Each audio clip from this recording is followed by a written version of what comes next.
Morning, good morning, good afternoon, or good evening, wherever you are.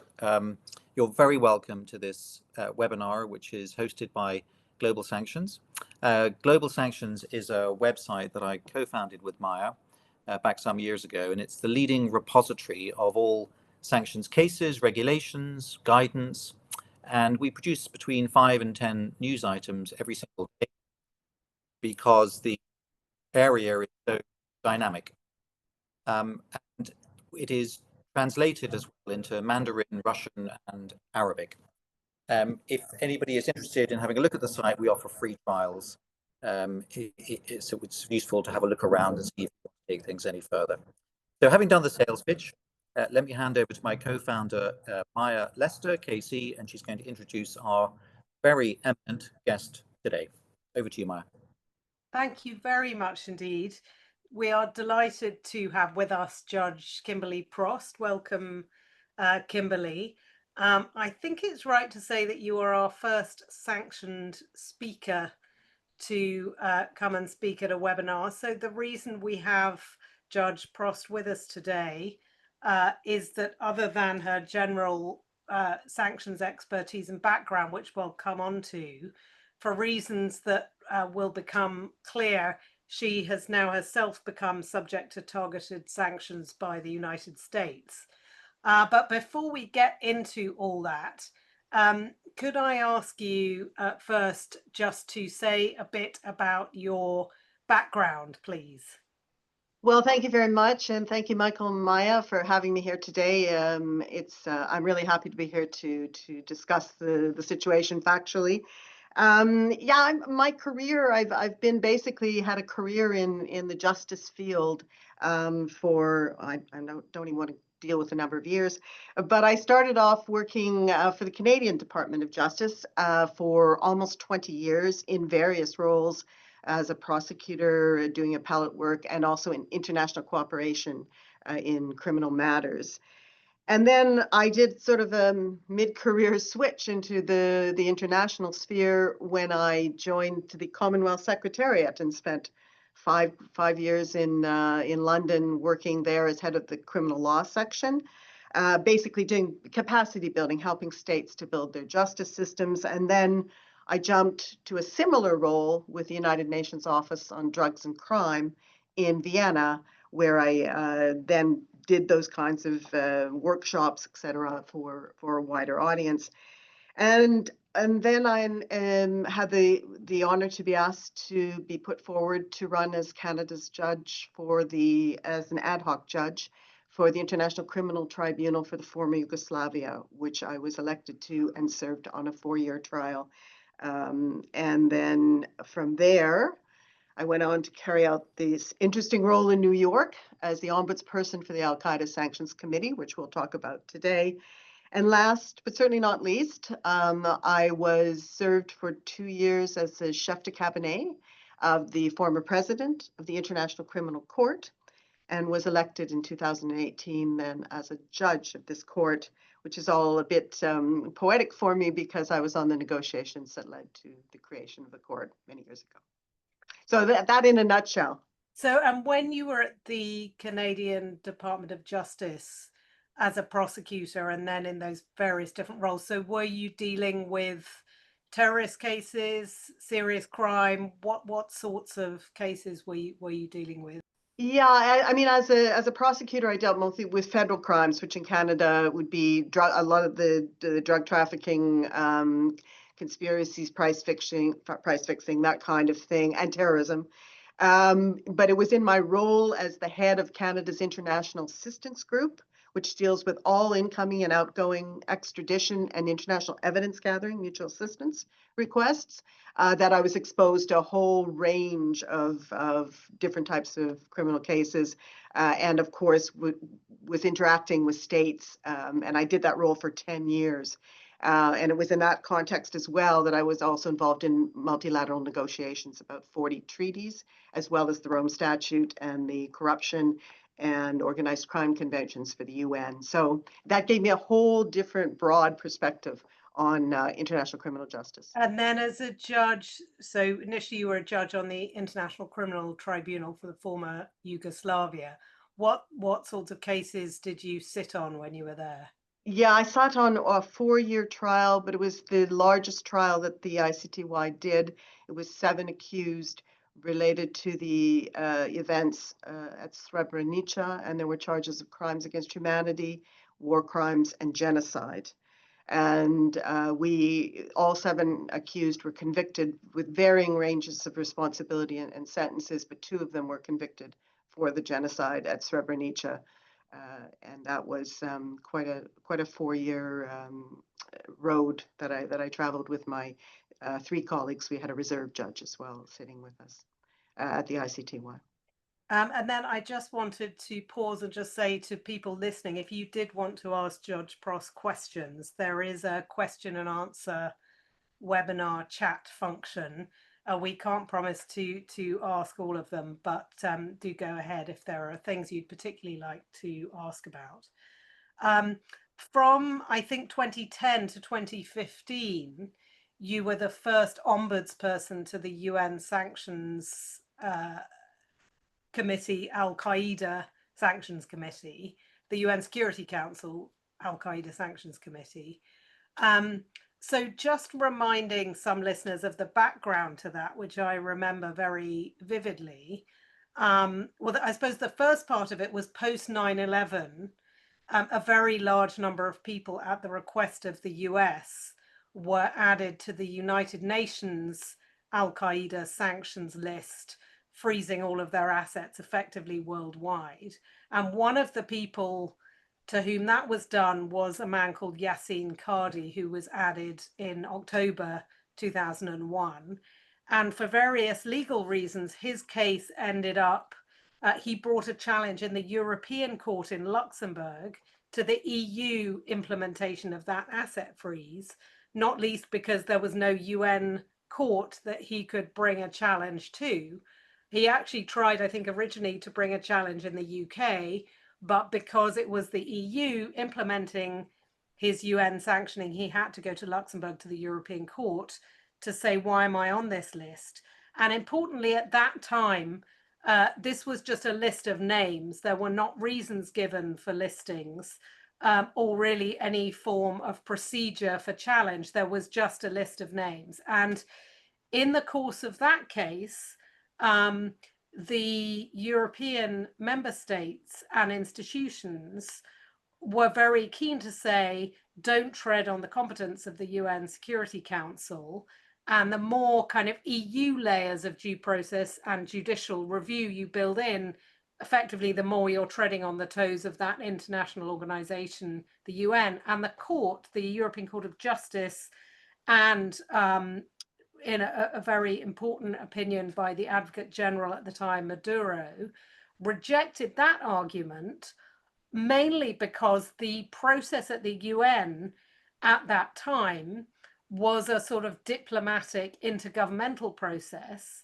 And they made the point very strongly that that process didn't give any kind of due process rights, such as letting Mr. Qadi and others know why they were listed, giving them the evidence and giving any form of independent judicial review. And because that wasn't available in the UN Security Council, I suppose they felt less that the EU had to back off its review of what was happening with these listings, to put it in colloquial terms. So in response to all of that EU court background, interestingly, the UN Security Council put in place the office for the ombudsperson for the Al-Qaeda Sanctions Committee. And then there was a second Qadi challenge, which was one of my earliest cases. I was very privileged to have been involved in Qadi 2, where the court looked at that office and basically said, well, it's something, but it's still not an independent and impartial tribunal. It's still not effective judicial review. And that was the early days of the ombudsperson committee. Now, the first person to be appointed was you, Kim. The resolution appointing you said that there must be an eminent individual of high moral character, impartiality, and integrity with high qualifications and experience in relevant fields. So I don't know what happened there, Kim, but they ended up with a wonderful appointment of you as the first ombudsperson, and that role still exists today. So with that background, could you say a bit about what the ombudsperson's role was and indeed is, please? Certainly, and to me, it was one of the most fascinating jobs, certainly, that I've ever done. And it's a very important role. And I very much welcomed, obviously, the first decision in CADI, which I believe was unquestionably was the impetus to creating the fair process mechanism. I was not fond of the second decision insofar as I really believe this is a fair process mechanism in practice, even if there are issues in principle. So basically, the Security Council did a good job in defining the process along the basic principles of fairness. So they structured a process where you gathered information. I, as ombudsperson, someone would bring a petition. Any listed person can come to me directly. I would review and gather what material I could about the listing. Then, very importantly, they provided I should engage with the listed persons. So I would have a dialogue with them. I did many interviews with petitioners, and then I would make my recommendations on the question of delisting of the person. Now, importantly, that already in its process had main points: the right to know the reasons for the case, the right to know the case against you, the right to be heard on the case. It fulfilled those requirements. But what lacked when I first arrived in the first resolution was there was no ability for independent recourse. There was an independent review, but all I could do was make observations. I made short work of that. I observed that I believed this person should be delisted, but then one member of the Security Council Committee, one state, could veto my recommendation in terms. But that was quickly changed in the second, miraculously, to a reverse consensus. So if I recommended delisting, then 60 days later, the person comes off the list unless the whole committee disagrees with my listing, which has never happened with me or my successors, or it's sent to the council for a vote, which has also never happened. So in practice, it was a really effective fair process mechanism that has resulted in the delisting. I looked at the stats today, where there's been 113 cases, and of those, 68 individuals and 28 entities have been delisted from the sanctions list. And why have they been delisted? So what kinds of reasons were you recommending that people should be delisted for? Because that, to listeners, that's quite a strikingly high number of those on the list. And a lot of them were in my time, because I had the low-hanging fruit, if I can put it that way, because no one had gotten successfully off this list, basically. There were some court challenges ongoing, but it was very difficult to get off. And basically, that's what I had to do. The council had set up a good process, but I basically then had to say, okay, what's the standard that we're looking at, and what's the approach? So the first question was, what kind of review am I doing? And I made what I to this day say was a very good decision, which was I wasn't looking back at why the person was listed, not classic administrative review, but rather today, with the current circumstances, should this person be on the list? Do they meet the specific criteria, which was support to Al-Qaeda? In my time now, it's Al-Qaeda and ISIS. So that's what we were reviewing the facts to that. And then I had to make up a standard, because it's not criminal. We'll talk more about that later, but sanctions are not a criminal matter. So I came up with this standard of, is there sufficient information to provide a reasonable and credible basis for the listing?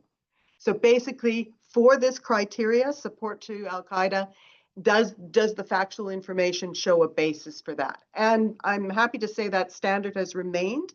And so that's the assessment you were doing. And very importantly, you had to make sure it was compliant with the criteria. So I would often get submissions from states. He's a terrible person. He's committed crimes. And my answer always had to be, that may be, but there's other processes for this. The question is there evidence of support, sufficient evidence or information to Al-Qaeda? So that that's the could cases. include people who, at the time of their listing, there may have been evidence, but your point was you've got to look at the evidence. So, for example, if someone had changed their behavior in a certain way, was that part of your analysis? Exactly. And that was why the decision to take that form of review was very important, because I had many cases where the individual said, yes, I was involved, but I have changed my conduct, and that was the basis on which I could delist them. There was some, of course, who said they never should have been on there, but I never went down that road. That wasn't my role. So I thought that was very fitting to what sanctions are about. Well, and that we'll come back to that, and obviously we'll come on now to your role on the ICC. But I suppose a couple of things that strike me is that if you look at equivalent processes in the United States and the United Kingdom and the EU for people to challenge their listings, it is a very different one. So first of all, there is, to my knowledge, no or very little dialogue of the kind that you describe. So I don't think, at least regularly, there are interviews or any face-to-face meetings conducted. Maybe sometimes in the US, but I think it's unusual. And also, although there is some focus on, and indeed legal requirement to focus on the current day position, it sounds to me as if you're placing more emphasis on what is the evidence today support. So it's interesting, query, should there be an ombudsperson process of that kind for the United States, the UK, the EU? Is this completely impractical suggestion? Who knows?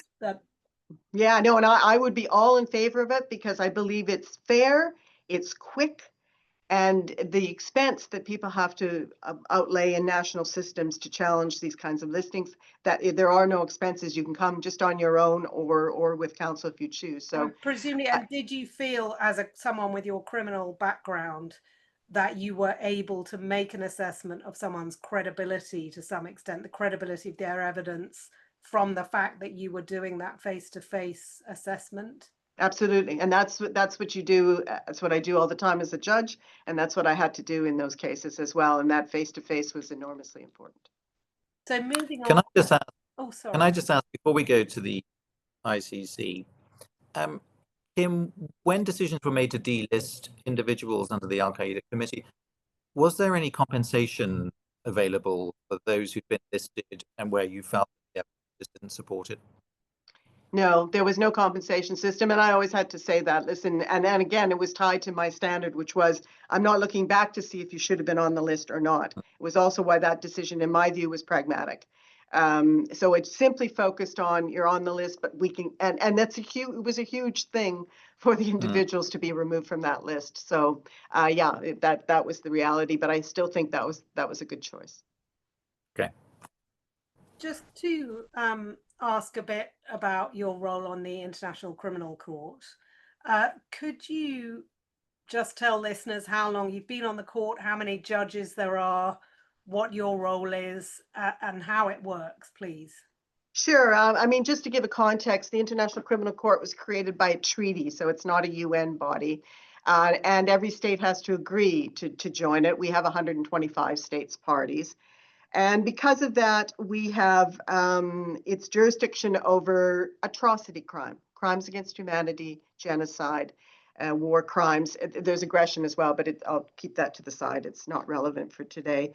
And very importantly, the court's jurisdiction, because it's treaty-based, is tied to, we can only investigate and prosecute crimes alleged to have been committed by a national of one of our state's parties, or someone who's a state that's accepted jurisdiction, or where those crimes have been committed on a state party's territory or a party that's accepted jurisdiction. So it's a limited jurisdiction in that way.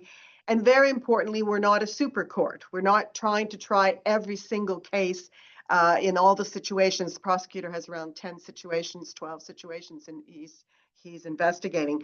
But rather, the whole point of the Rome Statute that created the court is to compel states to take up their responsibility to prosecute and investigate these crimes. They have primary jurisdiction.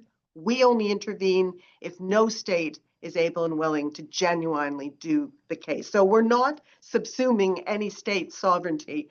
We are a complementary court, which I think is important for the context of what we do. And then, so in terms of the structure, there's 18 judges. We are very geographically diverse because the election process sees to that. And we are also a good gender parity. We're right now 11 to 7 in favor of women. And we are divided into three divisions. There's a pre-trial division, which has a lot of substantive work. They're the ones who issue arrest warrants, confirm charges. So it's a very busy division as well. Then there's the trial division, and I'm a trial judge. And we obviously prepare and have the trials before us. And then there's the appeals division, which does appeals. And between the pretrial and trial judges, we can on occasion go to the appeals chamber, but just for specific cases. Otherwise, we are in our divisions doing our own assigned matters. And we function in chambers, 3 judges for a trial, 5 for appeals, and we're self-contained with secrecy of deliberations. So that's how we function. So that's, I think, in general terms, how the court is structured. My role, while I've been here, I've been focused on a trial out of the Mali situation for the jihadist takeover of Timbuktu. And we just finished the trial of Mr. Al-Hassan, who was convicted and sentenced, and I'm now presiding over a reparations phase for victims. I've been here about 7, 8 years, and I have about 2 years to go. Wonderful. Can I just come on then and talk about the decision that was made on the 20th of August by the US State Department to sanction you? And before I do that, I want to lay out what the US legislative framework on this is in simple terms so that people understand what it is that we're talking about. So on the 6th of February of this year, so shortly after President Trump came to office, he signed Executive Order 14203. I'm not going to read all of it out. It's quite a lengthy executive order. But the part that deals with, that's relevant to you and deals with the criteria, reads as follows. It gives the Secretary of State the ability to sanction any foreign person determined by the Secretary of State in consultation with the Secretary of the Treasury and the Attorney General, to sanction anybody who has been directly engaged in any effort by the International Criminal Court to investigate, arrest, detain, or prosecute a protected person without consent of that person's country of nationality. Another criteria is to have materially assisted, sponsored, or provided financial or technological support, etc., to such a person. Now, for the purposes of this executive order, a protected person includes current, past US Armed Forces personnel or officials, etc. So that executive order gets signed. Shortly after that, the US State Department then sanctions Karim Khan, who is the International Criminal Court prosecutor. And he's the first person to be sanctioned under this new US International Criminal Court sanctions regime. Then we get to the 5th of June of this year, when the US State Department sanctioned 4 ICC judges under this executive order. They were 2 appeals division judges, Salome Bossa and Les Del Carmen Carranza. And the rationale put forward was that they had authorized an ICC investigation against US personnel in Afghanistan. And we'll come back to that in relation to you. The other 2 judges who were sanctioned at the time were 2 pre-trial and trial division judges, Ryan Gansu and Betty Holler, who it was alleged had authorized ICC arrest warrants against Benjamin Netanyahu and former Israeli Defense Minister Yoav Gallant. Then we come to the 20th of August of this year, when the State Department sanctioned you for, quotes, ruling to authorize the ICC's investigation into US personnel in Afghanistan. And it also sanctioned Judge Nicholas Guiyu for ruling to authorize the International Criminal Court's issuance of arrest warrants for Israeli Prime Minister Benjamin Netanyahu and former Ministry of Defense Yoav Gallant. On the same day you were sanctioned, the US State Department also sanctioned 2 deputy prosecutors, both designated in relation to their support of what the US described as the illegitimate ICC actions against Israel. So we now have a situation where under that executive order, 6 ICC judges have been sanctioned, 3 in relation to investigations of US personnel in Afghanistan, 3 in relation to Israel, and 3 prosecutors have been sanctioned, and all 3 of those prosecutors are for allegations relating to warrants issued in respect of Israel. So the US position on this is set out by Marco Rubio, US Secretary of State. And what he said about this on the day that you were sanctioned is as follows. He said, these individuals are foreign persons who directly engaged in efforts by the International Criminal Court to investigate, arrest, detain, or prosecute nationals of the United States or Israel without the consent of either nation. And that the US has been clear and steadfast in our opposition to the ICC's politicization, abuse of power, disregard for our national sovereignty, and illegitimate judicial overreach. He went on to say, I urge countries that still support the ICC, many of whose freedom was purchased at the price of great American sacrifices, to resist the claims of this bankrupt institution. The ICC responded to this and issued a statement calling the sanctions a flagrant attack against the independence of an impartial judicial institution and an affront against the court's states, parties, rule-based international order, and above all, millions of innocent victims across the world. So coming back to the executive order and the criteria, the reasons given for sanctioning are very brief.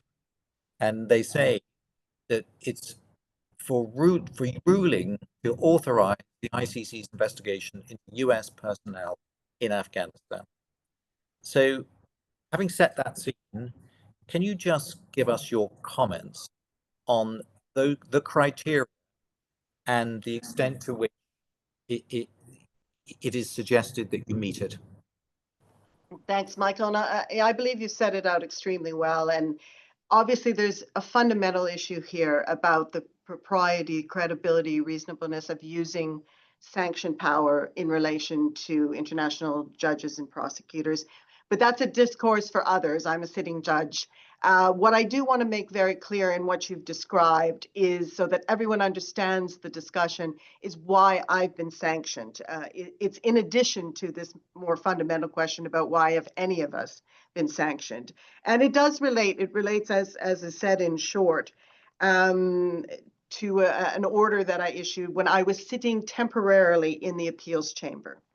And the prosecutor, and this was in 2020, the decision 5 years ago, the prosecutor in the court, when he investigates proprio motu, cases that are referred by states or by the Security Council need no authorization. But when the prosecutor moves independently, the pretrial chamber must authorize the investigation in the sense of, this is at the very beginning, is there basic reasonableness to believe crimes have been committed and that it meets the jurisdiction requirement. So it's the very start.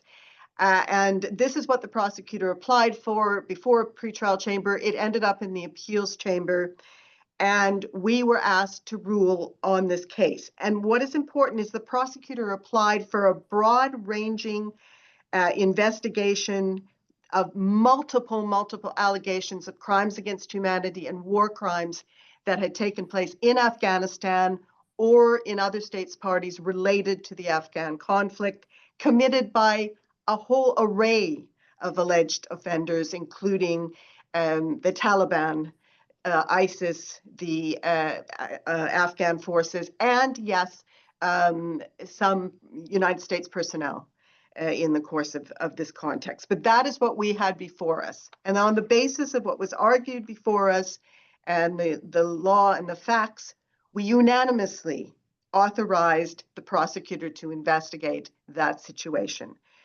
writ large. That is what I am sanctioned for, that order. But 1 year later, importantly, the new prosecutor, Karim Khan, announced in a public statement that on September 27th in 2021, that he was prioritizing only the Taliban and ISIS in his investigation, and he was deprioritizing all of the other matters and was going to deal with them as a matter for national states to look at and to preserve evidence.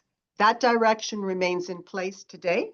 There is no active investigation of US officials in Afghanistan. And even more interestingly, on the 29th of November 2024, 6 states referred the Afghan situation to the court, such that the proprio motu authorization isn't really even the basis anymore for the investigation. And to date, all that has come so far in that investigation were 2 warrants issued this year for the Supreme Leader and the Chief Justice of the Taliban for gender prosecution as a crime against humanity. And I'm very proud that I was part of the investigation or process and contributed to an investigation and prosecution of that nature in relation to that crime. So today, that's the only thing I've ever done related to US personnel. I have no involvement in any other case directly or indirectly, and I do not sit on the appeals chamber other than I'm sitting ad hoc on a case out of the Central African Republic. There is the story. That's very interesting. Thank you very much for setting that out. The 2 events that have taken place after this investigative order, if I can describe it in a way, were issued by you and your fellow judges. What impact does that make on the order that was given to commence the investigation? It sounds as though it's dormant, or is it more than dormant? It's still an active order, and it would depend on the pretrial chamber as to what they were authorizing, as to whether they might look back to that order because it was earlier times, right, and an earlier authorization. It's still valid, but there is now, in addition, a basis to proceed even without that order in Afghanistan. So the order is still in place, but the reality is the actual investigation also has progressed now in a manner that it is not directed in any way to US personnel. So that's the scenario, and that the investigation into the US personnel also exists in terms of the factual circumstances of the whole situation in Afghanistan. But there is no active investigation. Right, okay. So any investigation that would happen, though, into those personnel would be entirely as a result of what's happened subsequent and nothing to do with the order that you issued. That would be my take on it because of the way the pretrial chamber issued their most recent order, yes. Okay. And Kim, as a US citizen sitting as you are now in The Hague, what is the impact in practical terms of being subject to US sanctions? Actually, Canadian citizen. Sorry, what did I say? US. I meant to say Canadian citizen. Just to clarify, Canadian. I'm Canadian. Canadian citizen sitting in The Hague. Yeah, no, I mean, the impact of these sanctions, just on a very human level, I mean, these are serious sanctions, obviously, and they have, for me and for my colleagues, including the prosecutor, the deputy prosecutors, they affect and I knew this, of course, because I've interviewed people subject to UN sanctions, but they affect your everyday life because the US sanctions, of course, are not legally applicable in Europe. There's no extraterritorial effect, but they affect businesses, and in particular the financial services, who simply don't want to take any risks when it comes to potential US sanctions an American company's potential prosecution for providing material support to sanctioned persons. So literally, you can end up in a situation where you're all devoid of financial services in particular, and other services as well. We have had, support from the Dutch authorities, such that we're retaining some basic banking services, but no credit cards. And then for some of my colleagues, it's even worse because they have children, perhaps in the United States, whose visas have been revoked, or multiple assets in the United States. And then lastly, I think just the psychological effect for us. Most of us are judges, prosecutors, human rights advocates, sitting here as judges who are listed because of our work, and we're on a list with those accused of supporting terrorism or organized crime. That's a huge blow, especially I've been in the sanctioned world, but to my colleagues who haven't. And then the court itself has had to put in place all sorts of measures, the registry in particular, to safeguard our staff from any side effects of the sanctioning, especially American staff. They have to be protected and feel protected. And they've directed a lot of time and resources to that when they should be directed to our core work. So it is a serious matter. It has a serious effect. But let me say one thing, if I want to communicate one thing today, very importantly, none of these measures, and there's other actions that have been taken, arrest warrants issued by Russia against some of my colleagues, none of these measures affect us in the sense that we stand undeterred and will carry on our functions independently and impartially, adjudicating on the cases before us, trying to bring justice for victims around the globe through fair trial processes. And I can assure you, I give that assurance on behalf of my fellow judges, and the work of the International Criminal Court will continue. And are you considering challenging legally, or administratively and legally, your inclusion on the US list? Well, let me just say this, it's only been a week and a half, but if I'd had a factual scenario like this in relation to the criteria when I was ombudsperson, I would have had a significant problem with the listing. And I think there are significant questions. You've heard the factual basis. The listeners can judge for themselves, but I am certainly seeking advice and considering my options. And when you say significant problems, you mean matching up the criteria with the current factual position? Exactly. Okay. And so could we just say a few words, just conscious of time, about targeted sanctions more generally? Because obviously your role as ombudsperson and your current position on a sanctions list are very interesting in terms of targeted sanctions more generally. And over to Michael on this one. But obviously the idea of targeted sanctions, again, just to give the background, is to move away from comprehensive sanctions, which were considered to be unfair to individuals who were not caught up in the policy that the sanctioning states were trying to change. And therefore, I suppose the theory behind targeted sanctions is both to some extent to send a signal that the sanctioning state is signaling some sort of approval or disapproval or trying to change something, and indeed to try to change the behavior of the individual targeted. So it's interesting in the case of someone like you to reflect on those, signaling and changed behavior. But I don't know if you want to comment on that overall goal, Kim, but I know Michael had a few questions on this. Yes, I just wanted to reference something that I think is quite important in this context. And that is a speech that was given on the 16th of January of this year, at the very tail end of the Biden administration. The main architect of sanctions that were targeted and financial in the Biden administration was Delisting, and he was the US Deputy National Security Advisor for International Economics. And having had a number of years to come to grips with targeted financial sanctions, particularly in light of Russia's invasion of Ukraine, he, in this speech, set out 5 principles, in his view, for the imposition of sanctions and also their. And The first one, he said that sanctions should be used sparingly and in search of clearly defined and achievable geopolitical objectives. He said that they're a tool, not a standalone strategy. And before being imposed, policymakers should explain how sanctions will influence decision making. The objective should be achievable, and sanctioned people must know why they are being penalized so that they can seek sanctions reversal through change behavior. So that was the first principle. The second principle, he said, is that the force of sanctions should be calibrated to expected impact with data-driven analysis.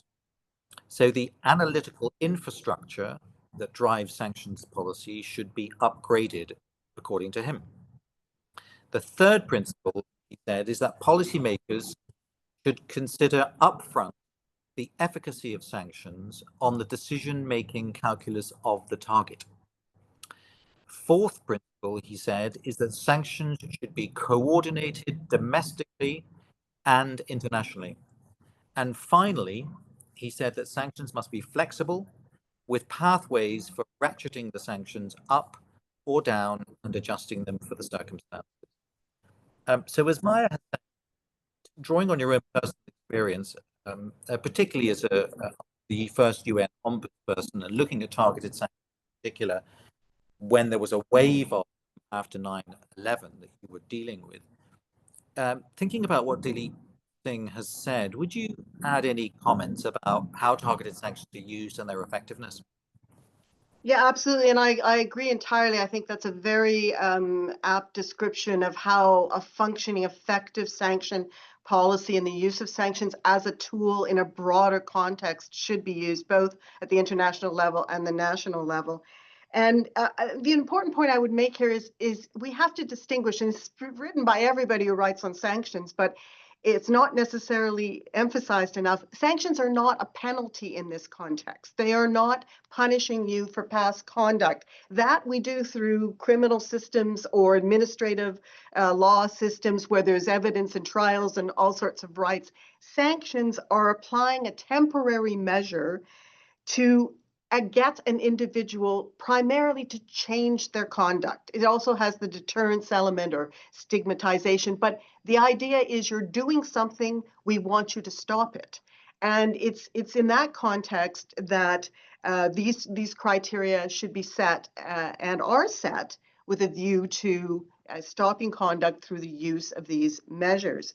And so I agree entirely that what's important is they have to be focused and clear.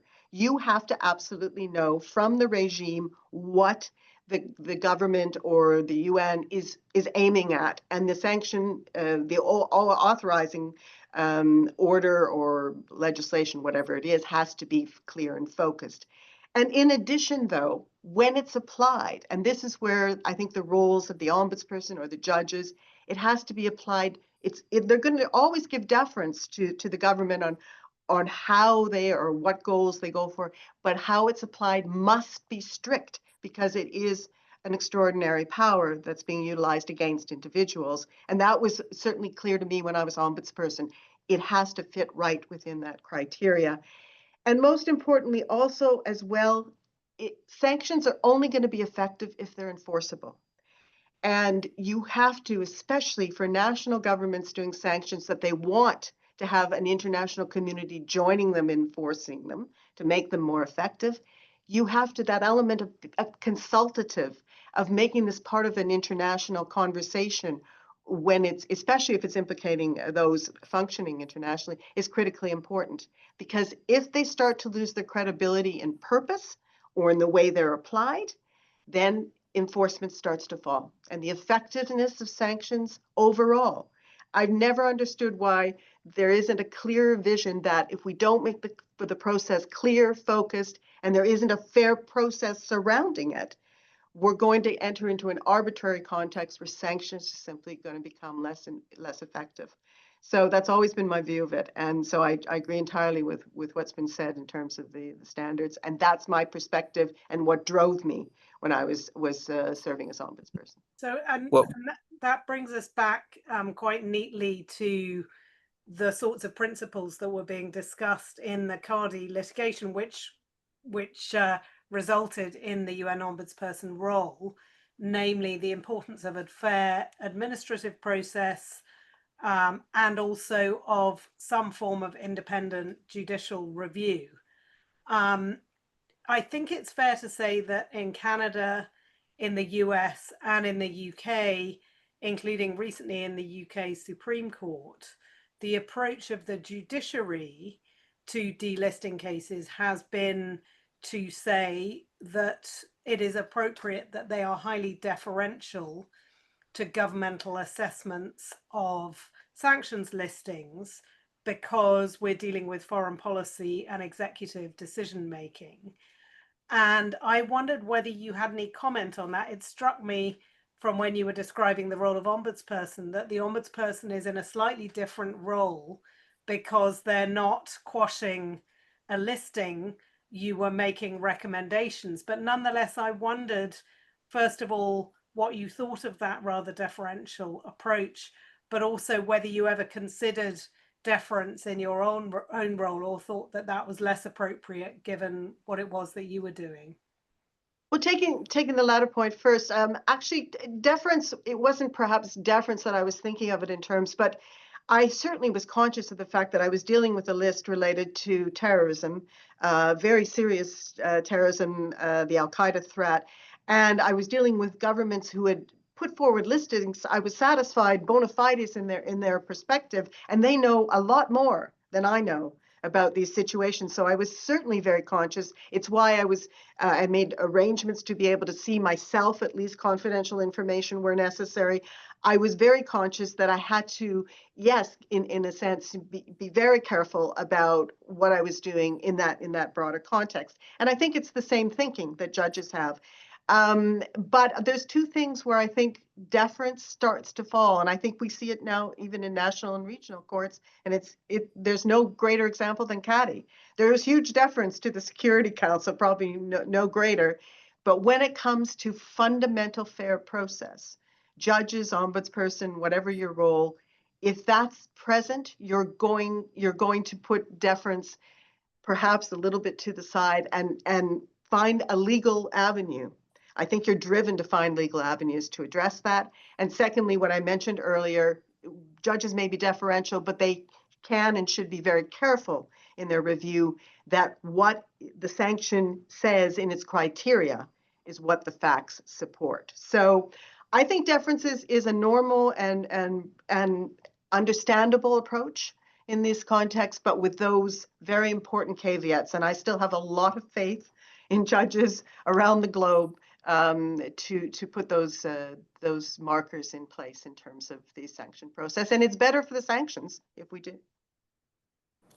Michael, I think you were going to ask him. No, all I was going to say was that I set out those Delisting principles because if you think about how they've been applied in your personal situation, Kim, they seem to all not be applicable because it doesn't appear as though they've been used sparingly. It doesn't appear as though it's seeking to change behavior. What we did back in 2020 is now an irrelevance for the purposes of investigation of US personnel for the reasons you've set out, and certainly not something that's been coordinated domestically or internationally. I think Kim couldn't possibly comment. There's silence. I hand it over to all the listeners to decide for themselves. Kim, just a final question because we are close to time. So an important feature of the UN ombudsperson process is that I think it was only ever applied or has only been applied to, is it one or two counter-terrorist lists at the Security Council? And now I think there has been some movement by some states to support the idea of an ombudsperson process for all UN sanctions lists, of which there are many. Can you say anything about that? Is that a political unreality or something that may happen? And also, there is a process for other lists, namely the focal point, which again, back in Cardi days, was considered to be a much lesser form of process. But could you comment on those things, please? Yeah, well, it's long been my mantra, and I've spoken to this repeatedly, and many states have also supported this. There is no reason why this mechanism, the ombudsperson, should not be applied to all sanctions lists. I mean, it's history that placed it only on the AQ list, but honestly, for the benefit of the list, it's been cleaned up, the Al-Qaeda list. It's had great benefits. People are careful about how they list now, and individuals have that recourse. And I never understood the arguments, but it's a fear of losing power and control, I think, politically. And it's just politically impossible now, in my view, at least at the moment. But we have to keep pushing on it, because there will come a moment, I'm an endless optimist, when we have a more functional or unified Security Council, let's hope. In addition, the focal point exists, and they've recently done some amendments to make it stronger. Now the focal point does a lot more akin to what the ombudsperson does. And that may help in some cases, that the focal point can bring enough to the attention of the committee that they will decide themselves to delist. But it's missing the most important component, which is independent review, because the focal point makes no decision whatsoever or recommendation. So it's simply an information gathering dialogue, pass that along kind of mechanism. In my view, it still falls far short of what the ombudsperson did in the most important part of the role, independent review. So when the focal point gathers evidence, what does it then do with it? Well, now they've basically sort of made it the ombudsperson light, if I can put it that way. So they've given it the same kinds of phases. So you gather information, you can engage with the petitioner, and then they prepare a report. But it's basically, here you go, Security Council committee. Here's all the information I have. It's right back to almost like I was at the beginning before they changed it. So it goes, it helps, but it's not going to bring fair process at the end of the day. Can you say factually a question that we've been asked, whether so other International Criminal Court member countries, have they, just as a matter of fact, taken any position on sanctions imposed by you or any other judge? Oh, certainly. We have 125 states parties, and there have been statements issued. There's been statements issued by the presidency of the Assembly as a whole, which is the governing body of the Assembly. It's the sort of the presidency of that body. And plus, states have come together to issue statements. Plus, both in the first round of sanctions and this round, there have been many of our states parties that have issued statements in support of the court and in relation to these sanctions. So, and that for me is the way it should work. The political discourse should be between the states. This is their court. It's not our court. It's not the prosecutor's court. It's the state's court. And we certainly have seen that support from some of our states parties. But it's statements of support rather than any step that, you know. Well, no, actually, I mean, the other thing the states are doing is helping. For example, the Dutch have been tremendously helpful in practical measures to try and support the judges and protect the court, and other states as well. You know, we can go to them we have practical problems that may arise from these sanctions. So it's not just statements, but the political statements are very important too, just for the morale of the court. So we look to that, we encourage that, we're thankful for that from the states parties. Okay. Well, Kim, thank you so much for taking part. This has been extremely illuminating. I'm sure everybody who's listened has been very grateful to hear from you and for you giving your time to us today. We wish you the best of luck, that there's a quick resolution to this situation, legal, diplomatic, or a combination of both. Could I just add that there will be a recording of this webinar available, which we will put up on the site and available on YouTube for those who had to drop in and out or were not able to listen for the first time. And thank you very much again to Kimberley. Thank you very much to everyone. Thanks for listening. Bye-bye.